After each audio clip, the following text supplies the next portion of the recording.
Boa noite a todos, a paz do Senhor Jesus, amém, irmãos? Você pode sentar? Graças a Deus, é um prazer estar aqui com vocês, uma alegria, um privilégio poder compartilhar com os irmãos. Me chamo David Heiker, e o sobrenome é alemão, então naturalmente eu sou lá de Belém do Pará. Não tem nada a ver uma coisa com a outra, mas eu sou lá de Belém mesmo. Sou casado, há 19 anos de casado, eu estou velho, faço aniversário hoje. E tenho uma filha de 17 anos, vocês terem ideia, e um menino de 12. Eu moro na região metropolitana de São Paulo, sou pastor na igreja presbiteriana de Alphaville, né, em São Paulo. Então fazia tempo que você não via um presbiteriano de perto, né? Vocês estão lascados, né, hoje. Ferrados. Então, nós, minha esposa e eu, nós trabalhamos há mais ou menos 20 anos, desde 2005, na área de sexualidade, no ministério que tem um objetivo, que é a capacitação da igreja para que a gente possa lidar com os desafios contemporâneos da sexualidade a partir do Evangelho. Isso tem sido uma jornada bastante desafiadora, tem muitos temas complexos, você pode imaginar. E nós fazemos isso presencialmente em vários lugares, em muitos lugares, mas também pela internet, como já foi dito aqui, principalmente pelo Instagram. Então, quem não me segue já está em pecado sexual grave, né, de não me seguir. Então, procura depois mesmo lá no Instagram, confere, e tem sempre conteúdo sobre temas diversos ligados a relacionamento, sexualidade, educação para a sexualidade na família, na igreja, e tantas outras coisas nesse universo. Vale muito a pena. Então, irmãos, eu queria compartilhar um pouco sobre isso, e como o assunto é muito longo, são muitos temas, eu tenho que sempre escolher alguma coisa para recortar. E o que eu vou trazer para os irmãos hoje, nesse tempo, é considerado por mim o mais importante. Então, se você me dissesse, olha, você só tem uma pregação, você só vai fazer uma pregação e acabou, nunca mais você vai fazer nenhuma. Eu faria a que eu vou fazer agora.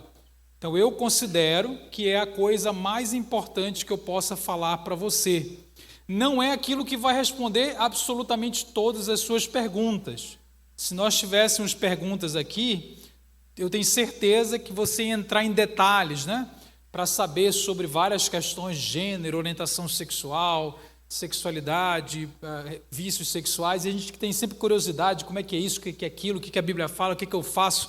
Não é a palavra onde vai resolver tudo, mas se você não entender o que nós vamos tratar aqui, não adianta ser um expert no assunto, se isto que nós vamos tratar não for uma coisa clara para a sua vida. Então eu queria lhe convidar nessa esteira a abrir comigo lá em Lucas capítulo 14, versículo 25. Lucas 14, 25, Evangelho de Lucas.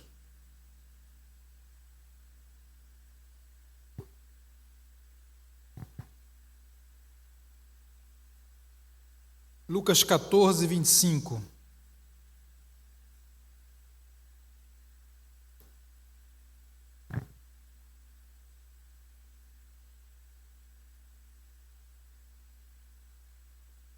Diz assim a palavra de Deus: grandes multidões acompanhavam Jesus, e ele, voltando-se para ela lhes disse: se alguém vem a mim e não me ama mais do que ama seu pai, a sua mãe, a sua mulher, os seus filhos, os seus irmãos e as suas irmãs, e até a sua própria vida, não pode ser meu discípulo. Pai, obrigado pela tua palavra. Nós oramos que o Senhor fale conosco nessa noite de maneira profunda, transformadora, em nome de Jesus. Amém. Queridos, esse texto aparentemente nada tem a ver com o nosso tema, mas ele é um texto que fala sobre a raiz principal daquilo que governa as nossas decisões em todas as áreas, inclusive as decisões ligadas à nossa sexualidade. Não adianta a gente pensar a sexualidade a partir só do seu comportamento. Talvez você imagina que quando você pensa neste assunto na igreja e você chega no lugar e a pessoa então começa a dizer o que você pode fazer e o que você não pode fazer. A maioria das coisas que você não pode fazer porque são pecados, você já sabe. Você já sabe. Não é exatamente uma novidade. E mesmo assim nós continuamos fazendo. Sim ou não? Não levante a mão, né? Mas nós continuamos fazendo. Porque não tem a ver apenas com saber algo. Eu sei que eu não devo fazer isto, aquilo outro. Tem a ver com coisas um pouco mais profundas. Então, a transformação do comportamento, ela se dá a partir daquilo que a Bíblia chama de coração. Aquilo que a Bíblia chama de coração. Então, as nossas atitudes na sexualidade, o que a gente está vivendo, e eu sei que você chegou aqui, você tem questões difíceis, talvez questões que ninguém conhece, talvez questões que você está fazendo decisões erradas, umas que você já tem certeza que estão erradas, outras que você ainda não caiu a ficha, mas só vai mudar alguma coisa na nossa vida, no nosso comportamento, que é a camada mais superficial, quando o nosso estado do coração mudar.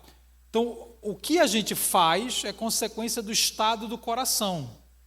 Então, se há alguma coisa muito errada no nosso comportamento, é porque há uma coisa mais errada ainda neste lugar que a Bíblia chama de coração, que é o centro decisório. Então, coração, gente, não é aquela coisa coreana, né? O pessoal faz assim, eu odeio isso, né? Não é aquela, porque a gente pensa coração, você pensa em romance, você pensa em emoção. Coração na Bíblia não é isso. Coração é o centro decisório, é de onde partem as suas decisões, a sua consciência, a sua volição.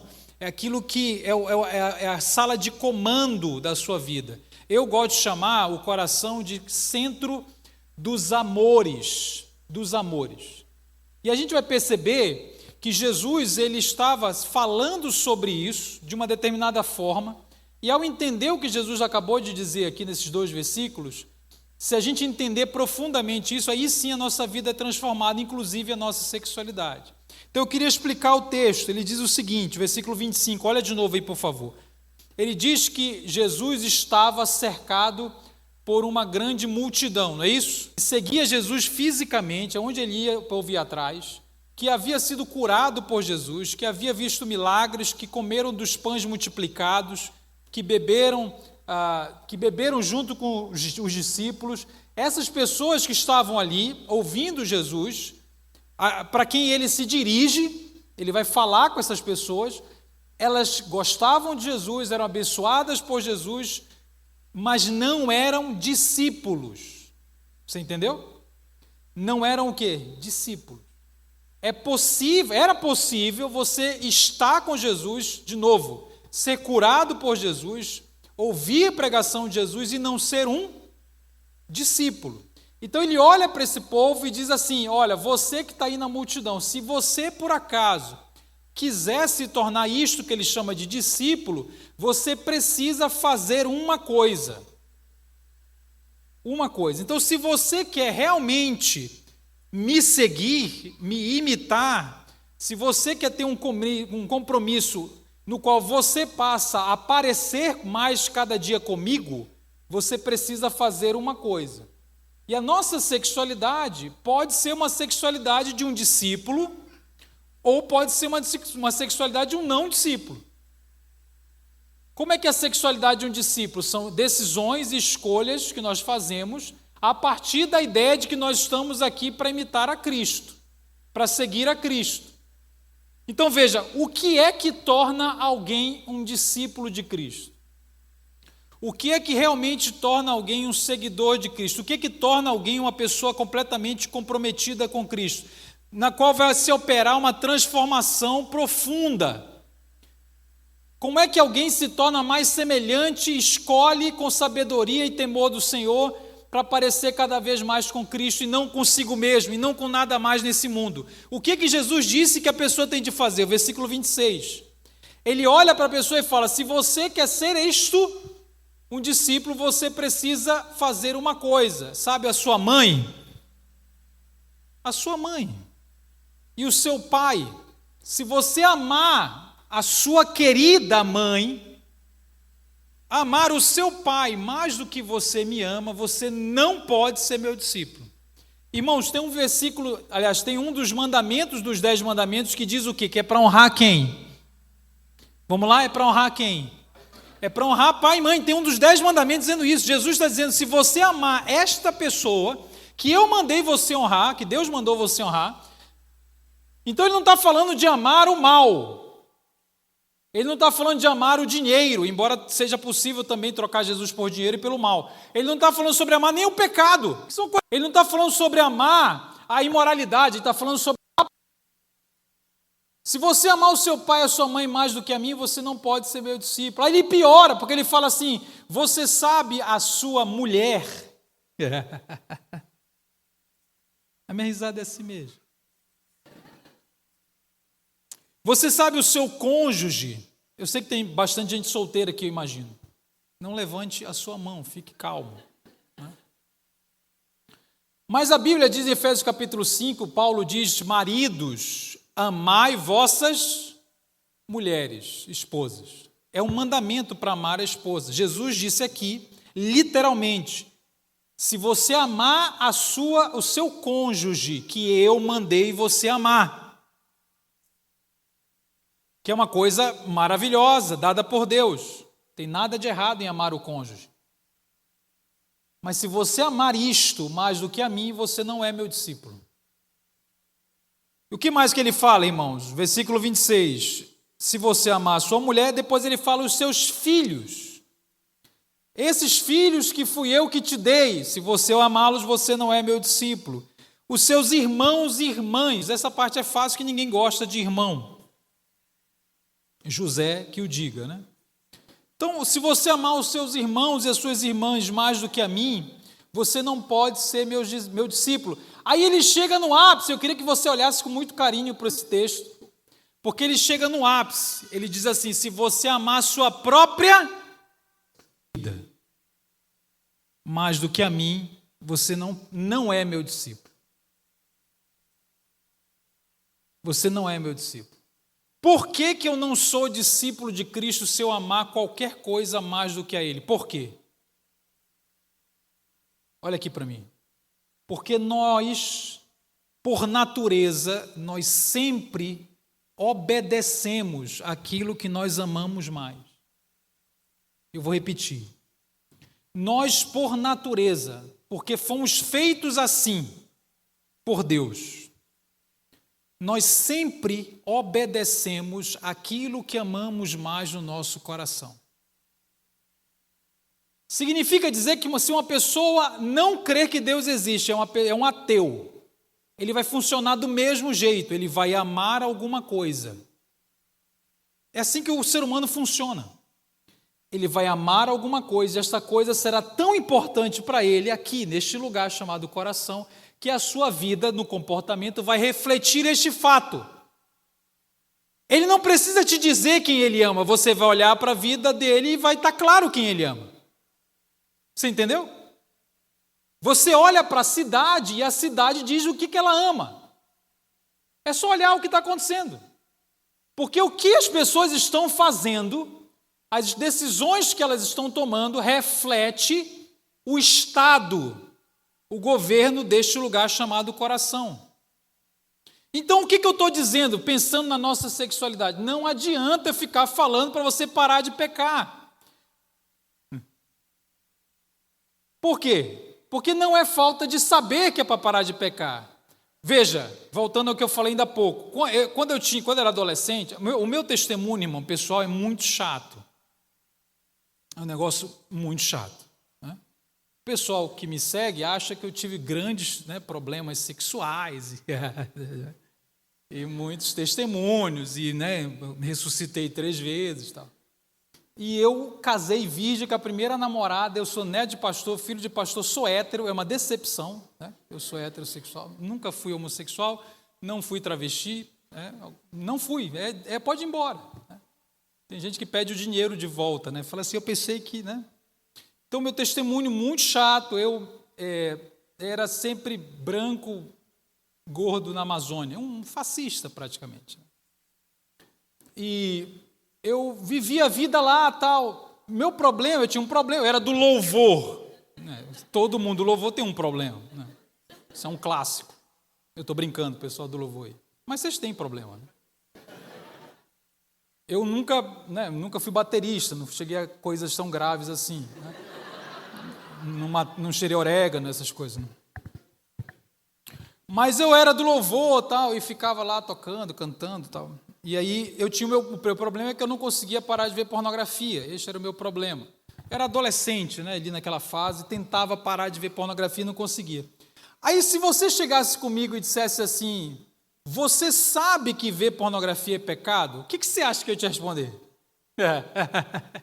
Não, seu idiota, eu não sei, será? Eu tinha certeza que era errado. Ninguém precisava me explicar numa palestra que era para eu parar de ver pornografia. Eu sabia que era para parar, mas eu não conseguia. Por quê? Veja, você pode explicar isso a partir da ideia de compulsão, você pode explicar isso a partir da ideia de um vício. Ok, faz sentido. Você pode até explicar a partir da ideia de uma neuroquímica do cérebro, faz tudo sentido. Mas a palavra de Deus, ela explica de uma maneira um pouco mais profunda. Ela vai dizer assim, ó, quer dizer, ela não vai dizer, mas ela nos leva à seguinte conclusão.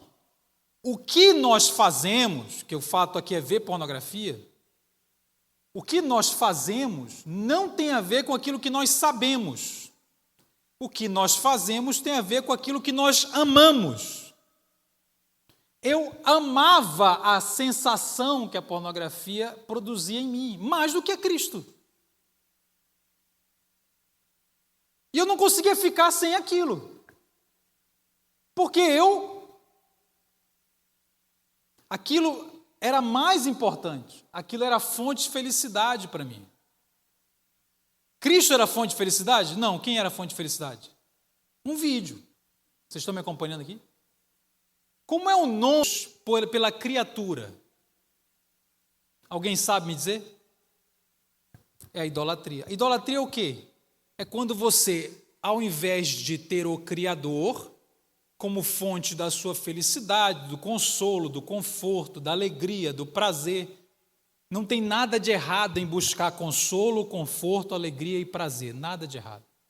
Todo mundo precisa de consolo, todo mundo precisa de conforto, porque os dias são maus, porque você fica cansado, porque você fica estressado, porque você se sente triste, você precisa de prazer. Não tem nada de errado disso. O problema é quando eu, ao invés de buscar em Cristo, eu o substituo por uma outra fonte. Esse é o meu ídolo. E a idolatria, então, é a base do meu comportamento.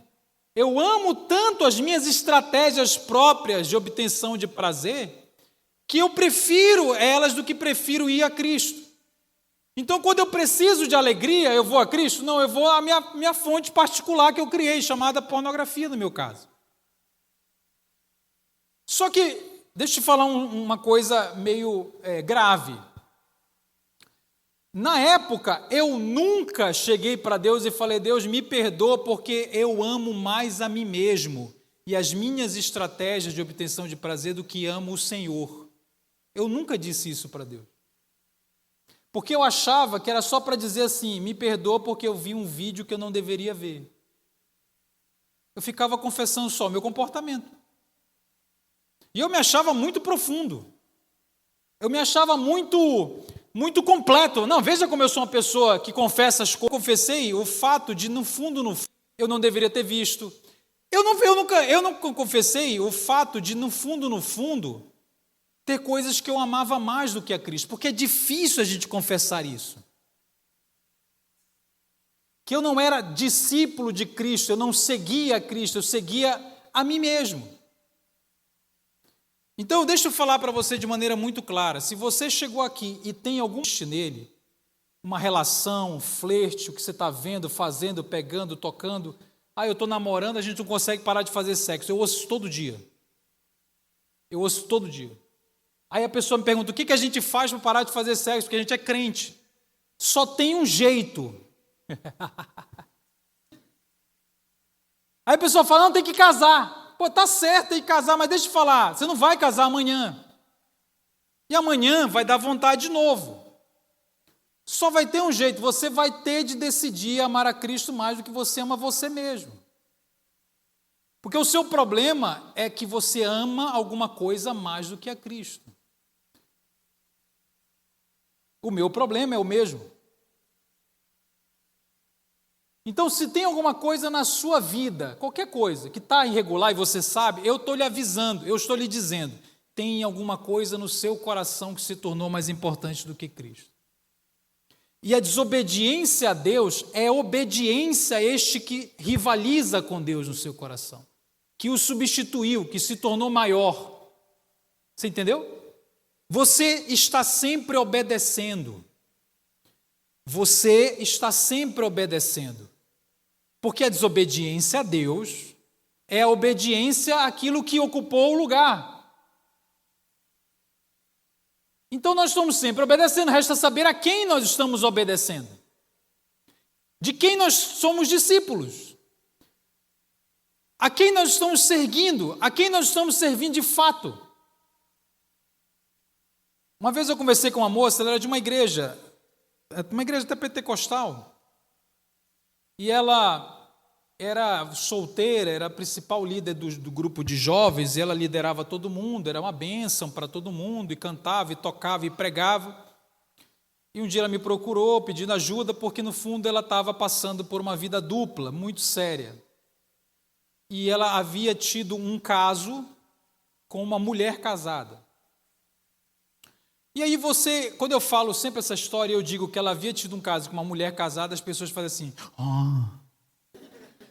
porque é homossexual. Aí você pensa, nossa, este sim é uma coisa grave, tá vendo como o mundo tá? É uma mulher com uma mulher. Preste atenção na história. E ela chegou comigo e falou assim, e ela contou todos os pecados, ela sabia dos pecados, eu não precisava dizer para ela. Ela me disse, olha, eu estou errada. E adultério, e falou homossexualidade, e falou, estou apaixonada por ela, e eu já deixei, porque eu sei que eu estou errado, então a gente cortou, mas eu continuo com saudade, eu continuo apaixonada, eu não sei o que eu faço, eu não quero, mas eu continuo sentindo. E ela falava abertamente tudo o que tinha a ver com sexualidade. O que para a gente parece o mais difícil de falar, o que para a gente parece o mais profundo, não é o mais profundo. O seu problema, deixa eu melhorar a frase. Escuta, o problema da sexualidade de alguém, um pecado da sexualidade de alguém, nunca é o pecado maior. Eu estou sendo radical nesta frase. Eu vou repetir. O pecado sexual, eu toquei, eu peguei, eu fiz, eu vi, nunca é o pecado mais profundo. Ele sempre é consequência de um pecado do coração. Este sim é mais difícil de falar. Aí lá pela terceira conversa eu olhei para ela e falei assim, eu já tinha tentado explicar isso tudo para ela, eu disse, olha, você amou tanto esta mulher, e as sensações que ela produzia em você, sensações de alegria, de conforto, de alívio, de consolo, de segurança. Porque sexo não é só sexo. Tem toda uma ligação, tem todo um sentimento, tem toda uma coisa. Mesmo quando você acha que é só sexo. Também tem a ver com alegria, com consolo, com conforto, com alívio. De baixa qualidade, de péssima qualidade. Mas está lá. E eu falei, você amou tanto isso que você passou a amar isso mais do que a Cristo. E em desobediência a Cristo, você começou a obedecer a si mesmo e a esta pessoa. Ela olhou para mim e falou assim, você está dizendo que eu não amo a Deus? Mas como? Eu falei, exatamente o que eu estou dizendo. Mas como é? Como é que eu vou chegar e dizer que eu não amo a Deus se eu canto todo domingo que amo a Deus? Como é que eu vou dizer que eu não amo a Deus se eu prego que eu amo a Deus? Como é que eu sou evangélica? Como é que eu não amo a Deus? É mais fácil eu confessar que eu fiquei com uma mulher. Eu não amo a Deus? E ela começou a chorar, ela dizia, como eu não amo a Deus? Eu lidero o povo.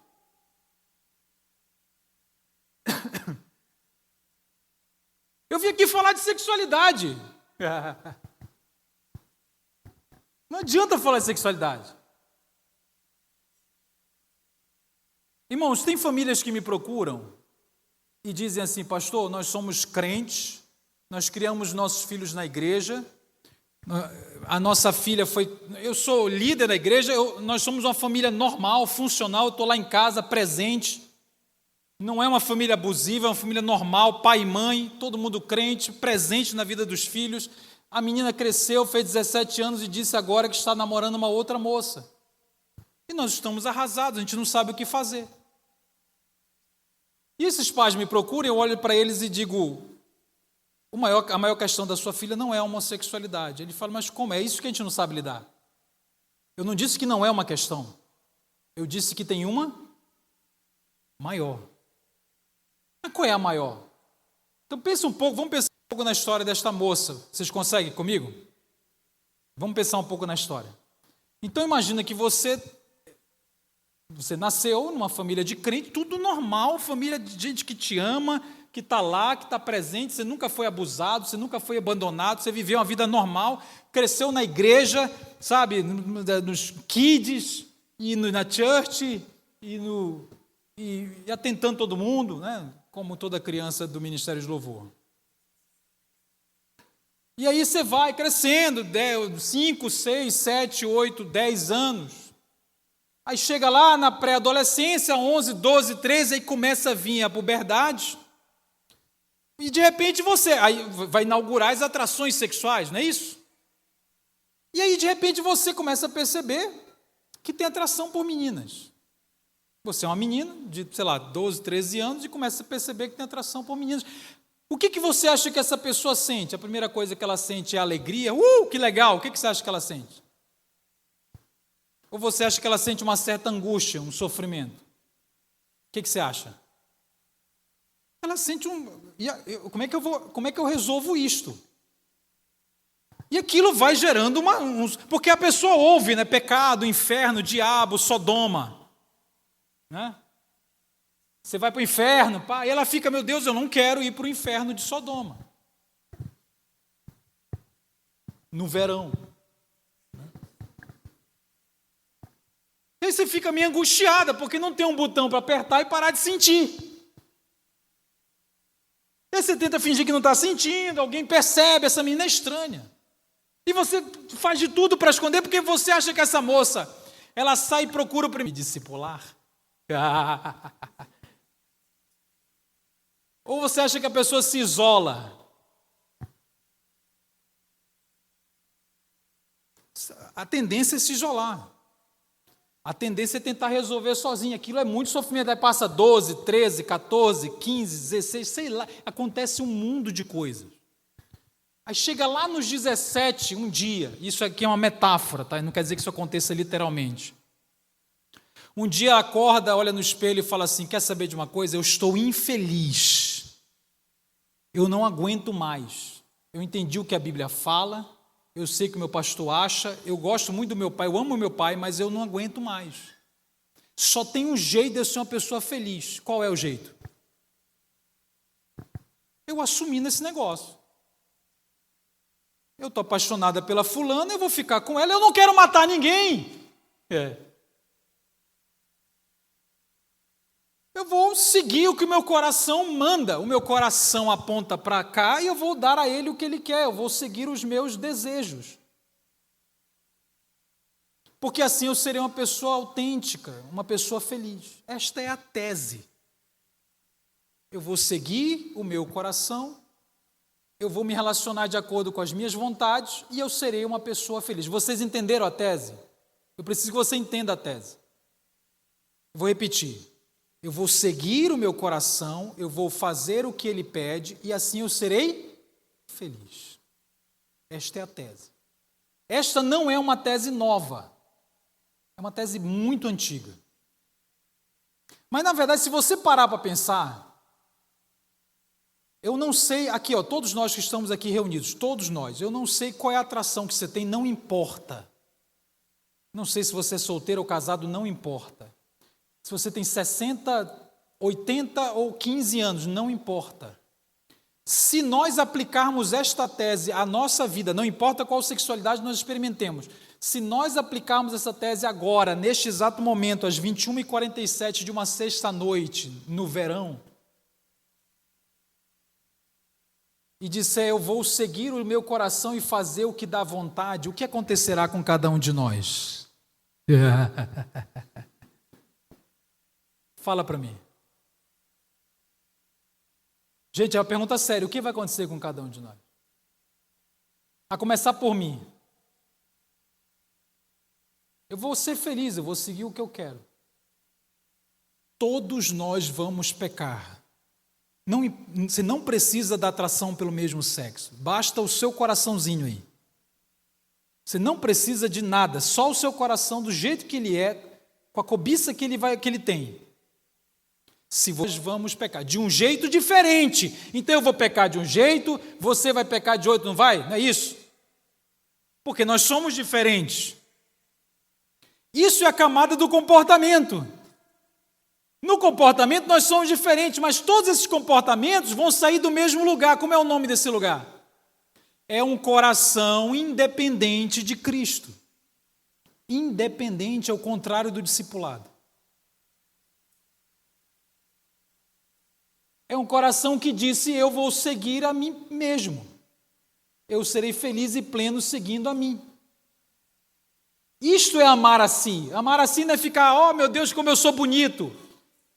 Pastor, eu não me amo, eu me acho feia. Não é isso te amar. Amar é quando você substitui Cristo por você. Amar é quando eu pergunto, para quem você vive? Porque a pergunta mais importante para essa menina de 17 anos não é qual é a sua atração sexual. Essa pergunta é importante, mas a mais importante é, para quem você vive? Se ela responder, eu vivo para mim, porque eu acho que assim eu serei feliz. Essa é a minha tese. Eu não fui feliz na igreja. Se eu perguntar quem você ama mais, eu acho que significa que eu amo mais a mim do que a Cristo. E se eu perguntar em quem você confia para ser feliz? Percebam as 3 perguntas que eu fiz. Para quem você vive, quem você ama mais, em quem você confia para ser feliz. E a resposta é eu. Olha para mim agora. Imagina que ela responde deste jeito e diz, sou eu mesmo. Só que passa uma semana, ela briga com a namorada, arruma um varão da assembleia, um homem, casa e tem 9 filhos, gêmeos. Só que ela continua respondendo do mesmo jeito.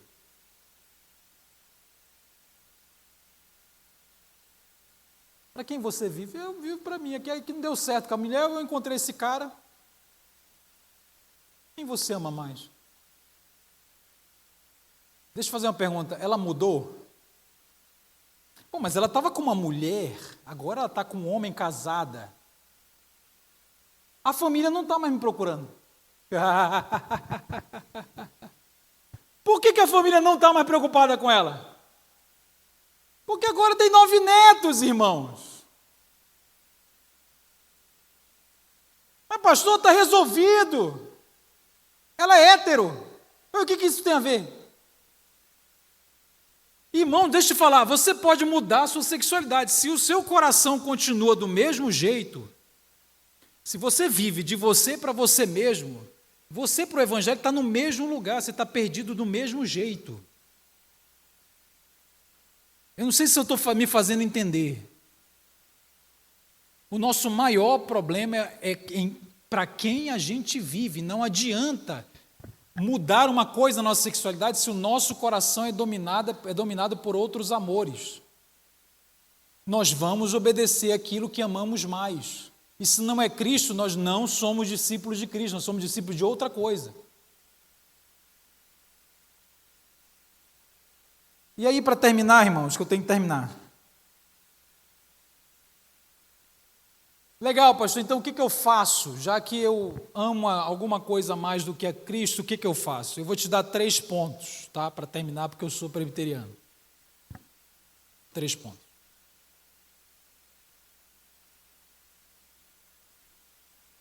Primeira coisa, você vai precisar identificar o que você ama mais. Não é fácil. Porque você mente para você mesmo, seu animal. Você vai ter de identificar o que você ama mais. Não é óbvio. Ah, é sexo? Não, não é assim. Ah, eu amo pornografia. Não, não é assim. Vou te dar um exemplo na Bíblia. Tem a história de Davi, vocês já viram o Record? Davi é o cara que adultera, não é isso? O que Davi faz para encobrir o adultério? Vocês viram ou não viram o Record? Você só fica vendo The Chosen. Tem graça The Chosen, é melhor Record. O que Davi faz para encobrir o adultério? Vamos lá, gente, o que ele faz? Ele manda matar Urias, que é o marido de Batseba. Então Davi mandou matar uma pessoa, que é o maior pecado da história. Não é adultério o maior pecado da história, é o assassinato. Por que ele mandou matar? Vamos lá. O que foi que Davi amou que o tornou homicida? Antes de você responder, Mateus capítulo 5, 17 a 19, Jesus diz assim, ó: o homicídio vem do coração, a imoralidade vem do coração. Por isso que a pergunta é: o que foi que Davi amou que o tornou homicida? Mas pastor, como assim a pessoa ama e se torna homicida? É exatamente assim. É por isso que não adianta falar assim, o importante é amar. Você está louco?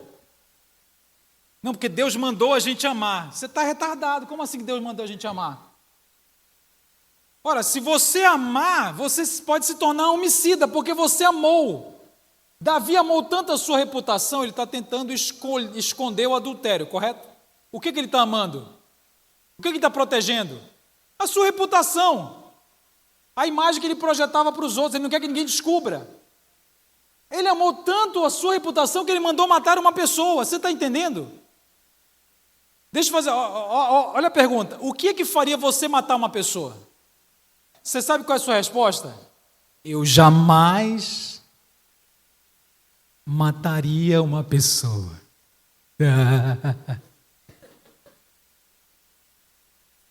Essa era a resposta provável que Davi dava, até o dia que ele amou.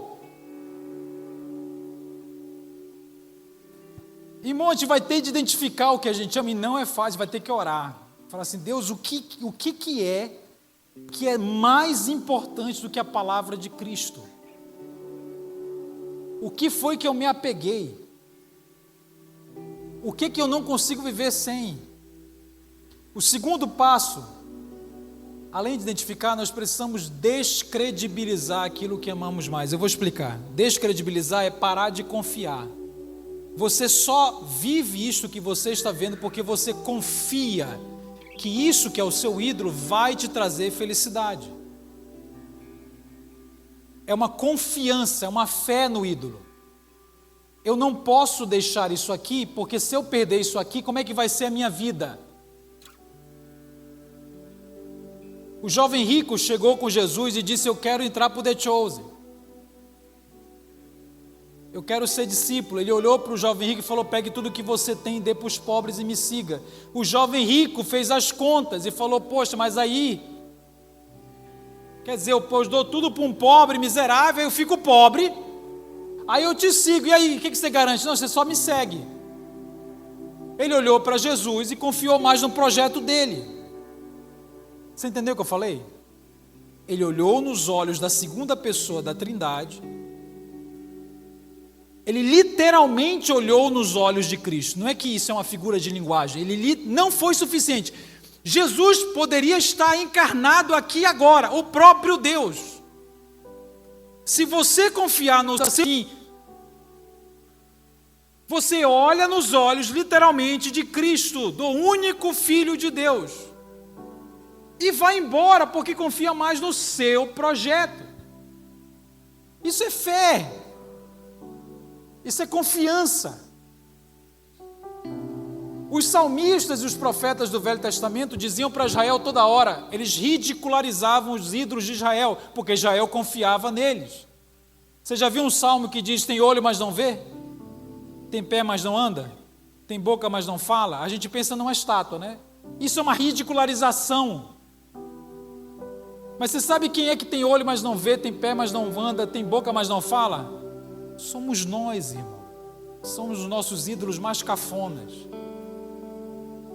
Nós é que somos cegos, pobres e nus. entanto a gente acha que não. E a gente vai vendo a nossa vida a partir de nós mesmos, porque nós confiamos em nós mesmos. A pessoa diz para mim assim: mas como é que eu vou, pastor, eu não sei nem se eu vou casar, eu não sei nem se eu nem tenho atração por mulher, como é que eu vou viver para Cristo? Você está querendo que eu vá para Cristo, mas você não me garante nada? É porque na cabeça dele é assim: olha, eu vou perder eu poderia ser muito feliz no mundo. Se eu tivesse tudo o que eu quisesse, do jeito que eu quisesse, eu seria uma pessoa tão plena e feliz, mas aí Jesus está atrapalhando. Porque no fundo, nós confiamos em nós mesmos. Para terminar, irmãos, nós precisamos, além de identificar, descredibilizar, nós precisamos substituir. Você não vai abandonar aquilo que você não substitui. Você tem que aprender a buscar em Cristo o que você está buscando no seu ídolo. Eu só paro de ver pornografia quando eu busco prazer em Deus. Não é viver sem prazer. Ninguém consegue ver sem prazer. Deus não mandou você viver sem prazer. Eu preciso substituir por Cristo. Agora a pergunta é: eu sei ter prazer em Deus?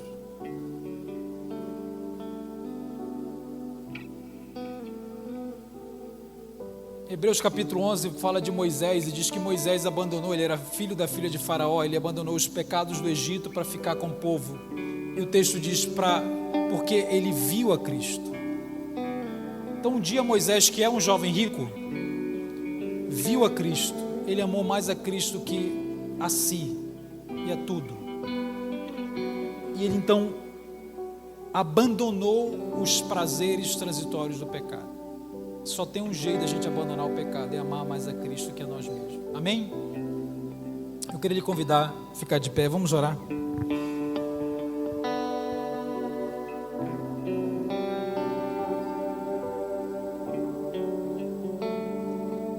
Ore ao Senhor.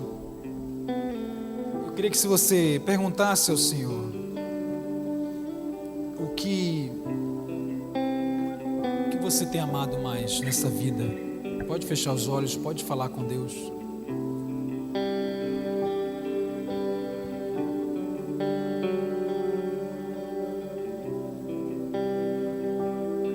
Talvez você não consiga perguntar, talvez você tenha que... Ore ao Senhor. Peça que Ele te mostre Cristo. Deus, nós oramos nessa noite para que o Senhor nos mostre quem é Jesus. O que significa amar a Cristo mais do que a tudo. O quanto o Senhor é suficiente. Nós queremos reconhecer, Pai, que temos desobedecido o Senhor porque nós não te amamos como a gente canta que ama. Nós queremos reconhecer que nós temos desobedecido o Senhor porque nós não te amamos como as pessoas acham que nós amamos. Porque tem sensações, pessoas, situações que são mais importantes do que Cristo. E nós desobedecemos qualquer um, nós fazemos qualquer coisa para não perder isso. Tem misericórdia de nós, Senhor. Tem compaixão de nós, que a Tua graça repouse sobre nós. Nos perdoe por confiar tanto no nosso projeto. Nos perdoe por confiar nesse ídolo cafona, pequeno, ridículo, cego, pobre, manco, nu, que somos nós mesmos e as nossas ideias. Nos faz entender quem Tu és e quem nós somos. Nos ensina a Te amar, Pai, todo dia, nos ensina a Te amar. Nos ensina a Te amar com todo o nosso coração. Isso não é natural, isso não é fácil, isso não é produto da alma. Com toda a nossa força, com todo o nosso entendimento. Nos perdoe, Pai, pelo nosso coração está cheio de nós mesmos, de pessoas, de relacionamentos, de estratégias para obtenção de prazer, alegria fora de Cristo. Tem compaixão de nós, Senhor. Tem misericórdia de nós. muda a nossa vida. Abre os nossos olhos, nos faz ver Cristo, como Moisés um dia viu. Como Moisés um dia viu, e foi suficiente, tudo se tornou ridículo, tudo se tornou pequeno. Quando a gente vê quem é Cristo e como o Senhor é melhor do que nós, mesmo que pareça que os nossos planos são mais gostosos, mais legais. Deus, que tudo se torne pequeno, que tudo se torne ridículo, que tudo se torne desnecessário. À luz de Cristo, em comparação a Cristo. Salva a nossa vida de nós mesmos, Pai, em nome de Jesus, nessa